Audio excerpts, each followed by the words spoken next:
Welcome to my YouTube channel transforming life. काही कामामध्ये व्यस्त असल्यामुळे मला चौथा अध्याय लवकर नाही टाकता आला, त्याच्याबद्दल माफी असावी. तर आता आपण बघणार आहोत अध्याय चौथा, श्री शिवलीला अमृत कथासार. तर अध्यायाचे नाव आहे विमर्शन नृप कथा, चंद्रसेन व श्रीकर गोप कथा. श्री गणेशाय नमहा. हे शंकरा, उदारा, कर्पूर गौरा, हिमालयाच्या कन्येच्या मनोरूपी सरोवरातील तू राजहंस आहेस. तुझे गुण अपार आहेत, अगम्य आहेत. तरीही सर्वजण तुझे गुणवर्णन करीत असतात. तुझा आदी, मध्य व अंत कळत नाही. तूच सर्वांचा कारण व कर्ता आहेस. तू कोठे केव्हा प्रगट होशील हे ब्रह्मादिकांना सुद्धा कळत नाही. हा शंकर सर्व जगाचे विश्रामस्थान आहे, पण तो भक्तांचे मन शुद्ध आहे असे पाहून तेथे राहतो. सूत शौनकादिकांना यासंबंधीच एक कथा सांगत होते. ती कथा आता मी सांगते. विमर्शन नृप कथा. किरात देशात पूर्वी विमर्शन नावाचा राजा राज्य करीत होता. तो मोठा पराक्रमी होता. शत्रूंचा त्याने पूर्ण पाडाव केला होता. तो हिंसक होता. तो नेहमी शिकार करत असे. मद्य पिऊन धुंदीत असे. तो अति मांसाहार करीत असे. त्याने 4 वर्णांच्या स्त्रियांशी विवाह केले होते. तो निर्दय होता. अनेक प्रकारे गैरवर्तन करणारा होता. पण एक गुण मात्र त्याच्या अंगी होता, तो म्हणजे शंकराची भक्ती. तो नित्य यथासांग यथाविधी शिवार्चन करी. त्याची एक पत्नी कुमुद्वती ही गुणवती व चतुर होती. तिने एकदा पतीला विचारले, नाथ, मी प्रांजळपणे विचारते, तुम्ही शिवरात्रीचे व्रत करता, उपोषण करता, नृत्य करता, स्वतःच गीते गाता, शिवलीला मोठ्या आनंदाने वर्णन करता, पण तुमच्या हातून कितीतरी दोष घडतात, त्याचे काय? तेव्हा तो विमर्शन राजा तिला आपले पूर्वजन्मीचे वृत्त सांगू लागला. राजा म्हणाला, मी गेल्या जन्मी पंपा नावाच्या नगरीत एक कुत्रा होतो.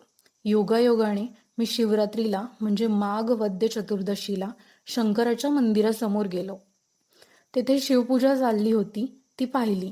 तेथे राजाचे सेवक दाराशी उभे होते. त्यांनी मला काठीने मारले. तेव्हा मी पळालो. पळताना मला शंकराच्या मंदिराला प्रदक्षिणा घडली. मी लोचटपणे पुन्हा तेथे आलो. आशा होती की काहीतरी खायला मिळेल. पण पुन्हा हकलले गेले. तेव्हा मी आणखी एक फेरी मारली. पुन्हा आपल्या मंदिरासमोर येऊन बसलो. तेव्हा सेवकाने चिडून मला बाण मारला. तो मला वर्मी लागला. माझे प्राण जाऊ लागले. मी शंकराच्या पिंडीकडे पाहत पाहतच प्राण सोडले. राणी, मजकडून शिवरात्रीस उपोषण, शिवदर्शन, प्रदक्षिणा व प्राणार्पण घडले. ते पुण्य मोठे होते. त्यामुळे मला आता राजाचा जन्म व वैभव प्राप्त झाले. पण श्वानाचे गतजन्मीचे वाईट गुण अजूनही गेलेले नाहीत. म्हणून मजकडून दोषपूर्ण कर्म घडते. राणी कुमुद्वती म्हणाली, जर तुम्हाला पूर्वजन्मीचे असे ज्ञान असेल तर मी गतजन्मी कोण होते हे सांगा. तेव्हा राजा म्हणाला, तू पूर्वजन्मी कपोती होतीस. तू एक मांसाचा तुकडा तोंडात धरून उडत जात होतीस. तेव्हा एक ससाना तुझा पाठलाग करू लागला. तू शिवमंदिराला 3 वेळा गिरट्या घातल्यास, पण ससाण्याने तुला गाठलेच. त्याने तुला मारले व तू मरून पडलीस. देवळाच्या शिखरावरून शिवपिंडी समोर अंगणात तू पडलीस. त्या पुण्यामुळे तुला हे वैभव मिळाले आहे. राणीचे कुतूहल जागृत झाले. ती म्हणाली, नाथ, तुम्हाला खूपच ज्ञान आहे. भविष्यातील सुद्धा तुम्हाला कळत असेल तर आपण पुढच्या जन्मी कोण होऊ हे सांगा बरे. राजा म्हणाला, हे मृगाक्षी, हे गजगामिनी, ऐक, तू विचारतेस म्हणून मी सांगतो. पुढील जन्मी मी सिंधू देशाचा राजा होईन. तू जया नावाची राजकन्या होऊन माझी पत्नी बनशील. त्यापुढील जन्मात मी सौराष्ट्र देशात राजा होईन. तू कलिंग राजाची कन्या म्हणून जन्म घेशील व मलाच वरमाला घालशील. चौथ्या जन्मात मी गांधार देशात राजा होईन आणि मगध राजाची कन्या म्हणून तू जन्म घेशील व माझी पत्नी होशील. त्यानंतर 5व्या जन्मात मी अवंती नगरीत राजा होईन व तू दशार्य राजाची कन्या म्हणून जन्म घेऊन पुन्हा माझीच पत्नी होशील. राणी आश्चर्याने हे ऐकत होती. राजा ओघाने पुढे सांगू लागला, मी 6व्या जन्मात अनर्थ देशाचा राजा होईन. तू ययातीची गुणवती वंशजा होशील. तुझा व माझा त्या जन्मातही विवाह होईल. 7व्या जन्मात मी पांड्य राजा होईन व तू पद्म देशाची राजकन्या होशील. त्या जन्मातही आपण पतीपत्नीच होऊ. तुझे नाव वसुमती असेल. मी मोठा पराक्रमी होईन. शंकराची माझ्यावर कृपा असेल. मी शत्रूंना दंड करीन, मी धर्मशील होईन, शिवमहिमा वाढवीन, शंकराचे नित्य भजन करीन. त्या जन्मात मी पुत्राला राज्य देईन आणि तप करण्यासाठी वनात जाईन. मी तेथे अगस्ती ऋषींना शरण जाईन, शैव पंथाची दीक्षा घेईन. तुझ्यासह त्या जन्मी मी शिवलोकात आरूढ होईन. सूत शौनकादिकांना म्हणाला. या प्रकारे तो राजा तेवढे जन्म घेऊन शिवभक्तीने परमपवित्र होऊन आपल्या पत्नीसह कैलासास गेला. शिवभक्तीचा एवढा तर्कापलीकडील महिमा आहे. त्याचे वर्णन ब्रह्मदेवासही शक्य नाही आणि हिरण्यगर्भासही शक्य नाही. शिवगुणांचे कीर्तन ऐकून ज्याचे मन हेलावत नाही, नेत्रातून अश्रुधारा गळत नाहीत, त्याचे जीवन व्यर्थ होय. त्याची विद्या, त्याचे कर्म, त्याचा धर्म सारे काही व्यर्थ. याच विषयी मी एक कथा सांगतो, ती ऐका. चंद्रसेन नृप व श्रीकर गोप याची कथा. उज्जयिनी नावाच्या नगरात चंद्रसेन नावाचा राजा राज्य करीत होता. तो न्यायी होता. महाकालेश्वर नावाचे जे ज्योतिर्लिंग आहे त्याची सेवा तो राजा नेहमी करत असे. मणिभद्र नावाचा त्या राजाचा एक प्राणप्रिय मित्र होता. खरोखर काही व्यक्ती चांगल्या मिळणे हे पूर्वपुण्याईचेच फळ असते. चतुर व चारित्र्य संपन्न मित्र असावा, सर्वज्ञ व दयाळू गुरु असावा, भाविक व उदार शिष्य असावा, सुंदर आणि पतिव्रता स्त्री असावी, भक्तिमार्गी व भाग्यवान पुत्र असावा, व्युत्पन्न आणि सुरस व्याख्यान करणारा वक्ता असावा. दिव्य हिरा, परीस, सुढाळ मोती हे जसे उत्तम, तसाच ज्ञानी पिता आणि तोच गुरु असणे हे त्रिभुवनात अपूर्व भाग्य होय. चंद्रसेन राजाचे भाग्य या तोडीचे होते. मणिभद्रही तेवढ्याच योग्यतेचा होता. त्याने एक अजब मणी राजाला आणून दिला. तो सूर्यासारखा तेजस्वी होता. त्या मण्याचा विशेष गुण असा होता की कोणत्याही धातूला त्याचा स्पर्श झाला की त्याचे बावनकाशी सोने होत असे. त्याचे दर्शन होताच रोग बरे होत असत. त्या राष्ट्रात चोर तस्कर नव्हते, आवर्षण नव्हते, दुर्भिक्ष नव्हते, दारिद्र्य नव्हते. तो मणी कंठात धारण केल्यावर राजा इंद्रासारखा दिसे. त्याचा रणांगणात जय होत असे, वैरी मित्र होत असे. आयुष्य व आरोग्य त्या मण्यामुळे मिळत असे. त्या राजाचे ऐश्वर खूप वाढले. तो शंकराचा भक्त होता, मोठा विवेकी आणि चतुर होता. तितकाच तो विरक्त, शांत, तपस्वी आणि ज्ञानी होता. त्यामुळेच की काय, इतर अनेक राजांना त्याच्या जवळचा मणी हवासा वाटू लागला. ते त्याचा द्वेष करीत होते, त्याच्याशी स्पर्धा करीत होते. कोणी तर तो मणी दे म्हणून राजाला धमकी दिली. अर्थात राजा कोणालाच भिवून नव्हता. पुष्कळ राजे एकत्र आले. त्यांनी मोठे सैन्य जमवले व उज्जयिनी नगरीला वेढा घातला. दूत पाठवले, संदेश दिला, तुझ्या जवळचा मणी दे, नाहीतर युद्धाला तयार हो. राजाला वाटले, केवढा अनर्थ ओढवला हा. मूल्यवान वस्तू जवळ बाळगणे हे संकटाला आमंत्रणच. भूषणच दूषण होऊन जाते. अतिशय सौंदर्य, अतिश्रीमंती, अतिविद्वत्ता, अतिप्रीती, अतिभोग, अति अलंकार, अति सद्गुण, अति झाले की त्यातून विघ्न उत्पन्न होते. चंद्रसेन विचार करू लागला, मी जर मणी देऊन टाकला तर त्यात माझा क्षात्रधर्म तो काय राहिला. पण दारुण युद्ध करायलाही मन तयार होत नाही. आता महाकालेश्वरासच शरण जावे. तो दिनांचा रक्षक, जगाचा उद्धार करणारा करुणासागर आहे. भक्तांचे रक्षण करणारे जणू वज्रकवचच आहे. तो भक्तांचा कैवारी आहे. हिमालयाची कन्या पार्वती हिचा तो प्राणवल्लभ असून त्रिपुरांतक आहे. तोच हे संकट निवारण करील. असा विचार करून राजाने सर्व चिंता सोडून महाकालेश्वराच्या मंदिरात जाऊन त्याची पूजा आरंभली. बाहेर प्रधानाने सैन्य जमवून शत्रूंशी युद्ध चालू केले. तोफांचा भडीमार नगर तटावरून शत्रुसेनेवर होऊ लागला. राजा मात्र शंकराच्या आराधनेत मग्न होता. बाहेर प्रखर युद्ध चालले होते. देवद्वारी रणवाद्य वाजत होती. राजा मात्र मनापासून शिवपूजनात दंग होता. काही नागरिक राजाचे पूजा कर्म पाहायला जमले. त्याच्या निर्भयतेची चर्चा करू लागले. त्यात एका गुराखी स्त्रीचा एक 6 वर्षाचा मुलगाही पाहायला आला होता. त्याने सर्व पूजा मनपूर्वक पाहिली आणि आईबरोबर घरी परतला. मुलाने केलेली शिवपूजा. घराशेजारीच एक मोकळी उजाड झोपडी होती. तो मुलगा तेथे गेला. शंकराच्या पिंडीसारखा एक पाषाणदाणे आणला, मातीची वेदिका तयार केली आणि आपल्या समजुतीप्रमाणे त्याने शिवपूजा चालू केली. पाषाणाशिवाय जवळ काहीच नव्हते. सर्व उपचारांसाठी त्या मुलाने दगडच वाहिली. धूप, दीप, नैवेद्य सर्व पाषाणाचेच. त्याला मंत्रध्यान काय माहीत. ओले गवत आणि बिनवासाची फुलेही त्याने वाहिली. परिमल द्रव्ये कुठली आणणार, मातीच घेऊन वाहिली. पुष्पांजली कसली, ओंजळीत मातीच घेतली आणि वाहिली. शंकराचे ध्यान केले ते कसे, डोळे मिटून स्वस्थ बसला आणि महाकालेश्वराची पिंडी मनासमोर आणली. दृढ ध्यान लागले. तिकडे त्याच्या आईने स्वयंपाक केला आणि त्याला जेवायला हाका मारू लागली. पण त्या हाका त्या मुलाला ऐकायलाही आल्या नाहीत. तेव्हा आई बाहेर आली आणि पाहू लागली. तेव्हा मुलगा ओसाड जागी दगड मांडून बसलेला दिसला. "अरे बाळा, तू काय करीत आहेस? जेवायला चल घरात," तिने हाक मारून म्हटले. पण मुलगा काही बोलेना. तेव्हा आई रागवली. तिने पुढे जाऊन त्या मुलाची सर्व दगडांची मांडणी उधळून टाकली. "चल उठ, जेवायला चल," असे म्हणून तिने मुलाला हात धरून उठवले व ओढू लागली. तेव्हा मुलगा भानावर आला. त्याने डोळे उघडून पाहिले. तो शिवपूजा उद्ध्वस्त झालेली होती.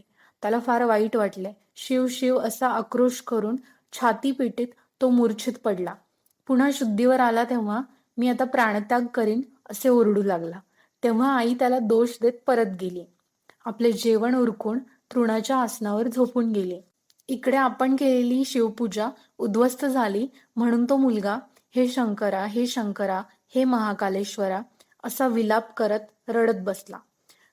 त्यावेळी दयाळू श्री उमारमण शंकराने अद्भुत चमत्कार केला.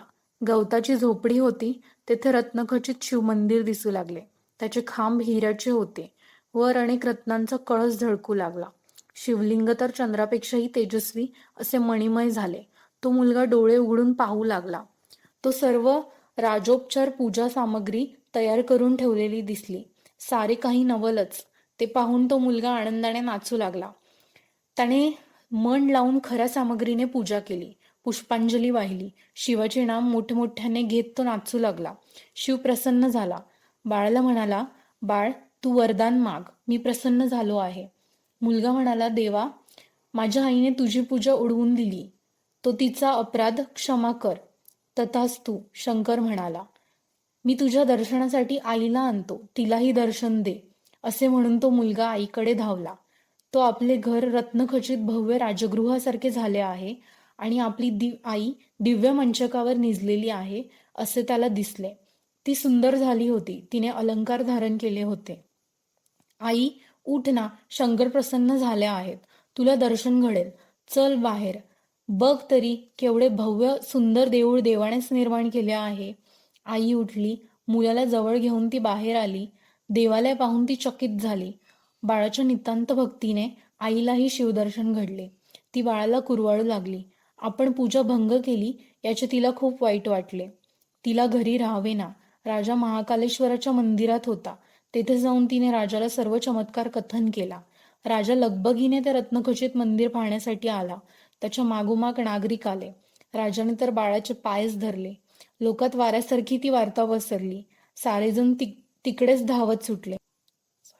मुलाला शंकराने दर्शन दिले. रत्नखचित देऊळ निर्माण केले. आईचे दारिद्र्य फिटले. जो तो कौतुक करू लागला. नगराबाहेर सुद्धा शत्रुसेनेत ही बातमी पसरली. आपले वैर बाजूस ठेवून शत्रुराजांनी दूत पाठवले. निरोप पाठवला, "राजा, तुझी व तुझ्या प्रजाजनांची शिवभक्ती अद्भुत आहे. आम्ही उगच दृष्टबुद्धी धरली. आता आमचे मन पालटले आहे. आम्ही त्या भक्तश्रेष्ठ बालकाचे दर्शन घेण्यासाठी नगरात येत आहोत.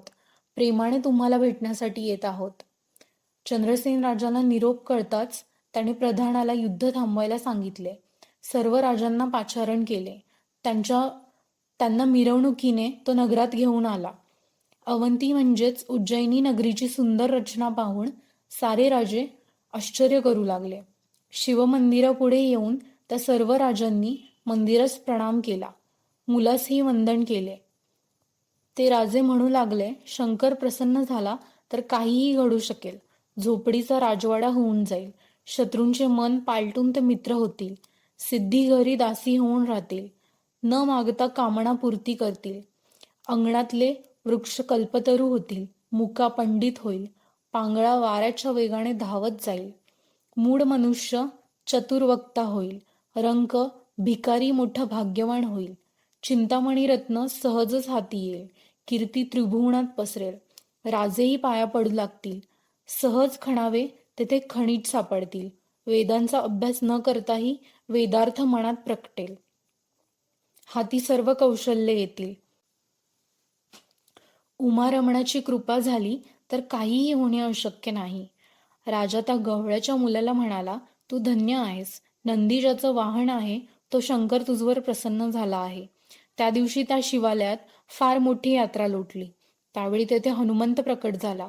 तो वायुसूत, रामचरणीचा भ्रमर, अंजनी कुमार, सीतेच्या मनाला आनंद देणारा, लंका दहन करणारा, मदन विजयी, द्रोणाच्या लोपटून नेणारा, लक्ष्मणाचे प्राण वाचवणारा, अर्जुनाच्या रथावर बसून त्याचे रक्षण करणारा मारुती.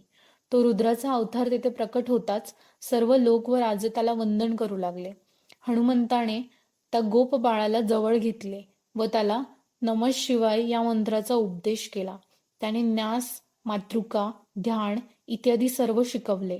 प्रदोष व सोमवार व्रत शिकवले. मुलाच्या मस्तकावर हात ठेवला. त्यावेळी हनुमंताच्या प्रसादाने त्या मुलाला 14 विद्या अवगत झाल्या.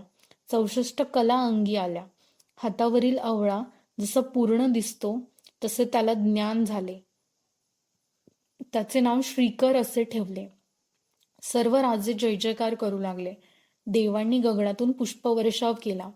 हनुमंताने मुलाला सांगितले, श्रीकरा, तुला सर्व आनंदाची सुखाची प्राप्ती होईल.